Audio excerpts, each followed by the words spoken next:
They say a picture's worth 1,000 words. Just look at Jeffrey Charles Metcalf in this moment. That stare says it all. But who exactly is he watching? During a local news interview, someone walks out of the house and steps into the driveway.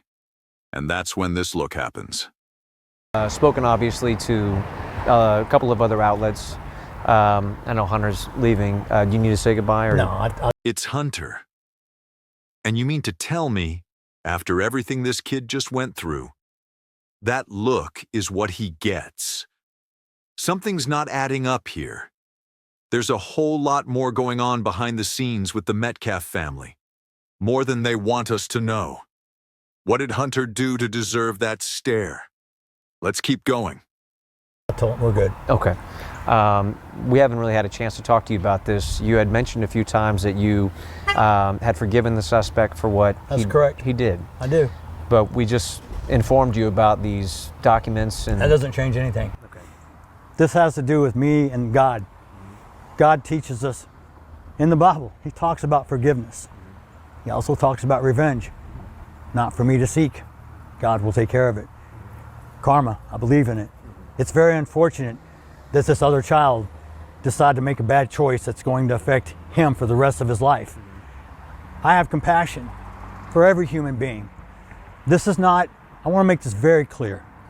This is not a race issue. This is not a black and white issue. I don't want someone stepping up on a soapbox trying to politicize this. I don't appreciate some of the remarks I've seen online that people say there was this fight and they don't know, they weren't there. I know the truth. So, unless you were there, unless you saw it, don't spread gossip. Just to ask you this one question, like I had mentioned, the self-defense argument made by the suspect. What's your reaction to that if that's used in court or used? As a defense attorney, they're going to try every avenue. That's their job. The truth will come out. There were too many people that were there that saw what happened. My own son told me what happened. There was never a punch even thrown. So I don't care. There was never a phone broken. The question was about Karmelo claiming self-defense.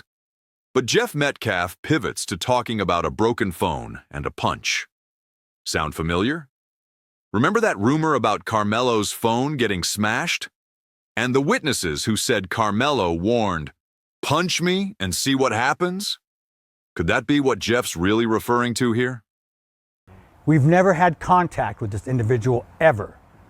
So unless you were there, I don't appreciate all the gossip and all the mistruths that people are speaking at this moment.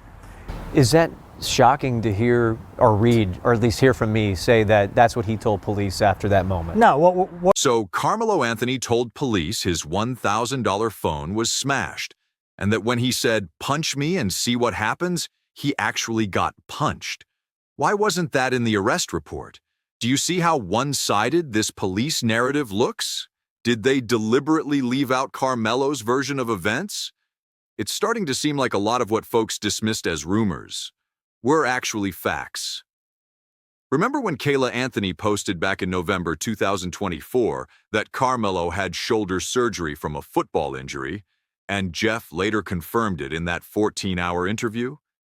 If Karmelo only had full strength in one arm, and he was being pushed, grabbed, and forced out of that tent, was he really refusing to leave?